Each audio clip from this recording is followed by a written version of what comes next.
Eto na naman tayo mga idol. Manggugupit muna tayo ngayon. Isang mga simpleng idea ang ating ipapakita. Before and after muna tayo mga idol. Ayan ang buhok ni sir bago natin siya gupitan. Isang simpleng gupit lang ating ipapakita ngayon mga idol. Hi nga pala sa ating mga viewers dyan. At hi din sa mga viewers nating mga barbero. Isang magigiting na mga barbero mga idol. Ang ating gagawin ngayon ay low-fade haircut. So ayan na mga idol. Sinimulan na natin siyang gupitan mga idol. Una mga idol, inagamitan ko siya ng Ono Media na guide mga idol. At ayan na mga idol. Tinatanggal natin ang kanto sa gilid. Short video lang pala yan mga idol. At ayan na mga idol. Pinagamitan ko siya ng number 2 na guide sa gilid. Pa-slide yan mga idol. At ayan na. Full lever 0 yan mga idol sa gilid. So hindi siya masyado talagang manipis na feed. So full 0 lang. Sinadya ko yan mga idol. Kasi may mga customer rin tayong hindi na gusto talagang manipis na masyado sa gilid mga idol. At ayan na mga idol. Pipinisingan natin yan ng number 1 na guide. Siyempre pa-slide pa rin yan mga idol. Ono Media yan mga idol sa gilid. Pa-slide pa rin para matanggal yung kanto sa gilid mga idol.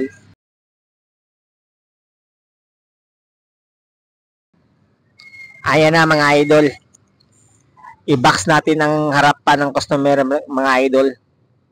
Dahil request din ng customer natin para maganda yung gupit niya mga idol. Ayan lang. Grind lang ng grind mga idol. Dahan-dahan lang ang mga galawan natin. At yan mga idol. Ibibili natin ang customer mga idol. Siyempre, maingat na maingat tayo dyan mga idol.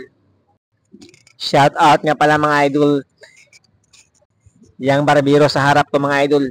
Yan si Batang Bright. Isang sikat na vlogger dito sa Jinsan mga idol. Yan. Yan ang pinakagwapo na barbero sa Jinsan mga idol. Pinakagwapong tao sa Jinsan. Siyempre mga idol. Magbawas na tayo sa taas. I-trim natin yung gupit ni sir mga idol para maging swabing tingnan. So konting cleaning scissor lang. At saka pinisingan natin ang clipper mga idol. Ayan na. Magbawas na sa taas mga idol. So, konting bawas sa taas mga idol dahil gusto ng customer natin brush up din yung gupit niya mga idol. So, konting bawas lang. Konting pantay lang mga idol. So, dandahan pa rin. Yan. So, tining scissor ng kaunti mga idol.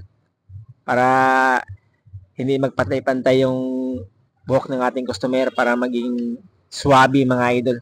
Ayan na mga idol. So ginamitan na natin ng binising na clipper mga idol. Para talaga mapantay yung gilid niya mga idol.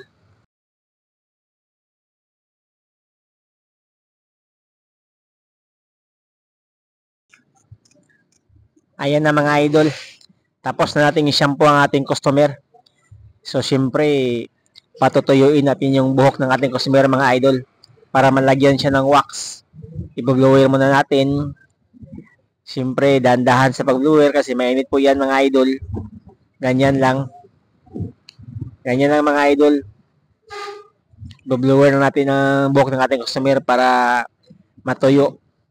At gagamitan natin ng brush kaunti. Ganyan lang, swabe lang, dahan-dahan lang.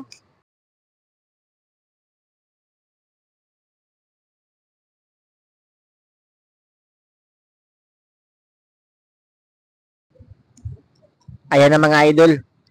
Lalagyan natin siya ng wax dahil tuyo na yung buhok niya. Ang wax kasi hindi siya tumatalab pagbasa yung buhok ng ating customer. Kaya ganyan. Patuyuin mo ng buhok ng customer bago lagyan ng wax para maging swabe talaga. Para kakapit yung wax natin.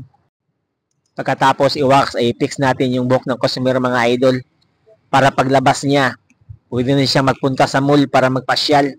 Ayan na mga idol ang ating gupit. After ng ating gupit mga idol, ayan na. So, Ganyan lang, simpleng gupit lang, simpleng diskarte, ganyan lang. At salamat sa ating customer mga idol. Kasi pumayag siya na videohan natin. At siyempre, imamasas natin siya mga idol. Huwag natin kalimutan mga idol na i-follow at share para yung ating page mga idol. Para naman makagawa pa tayo ng maraming content na ganito mga idol. Salamat sa inyong lahat. Thank you very much.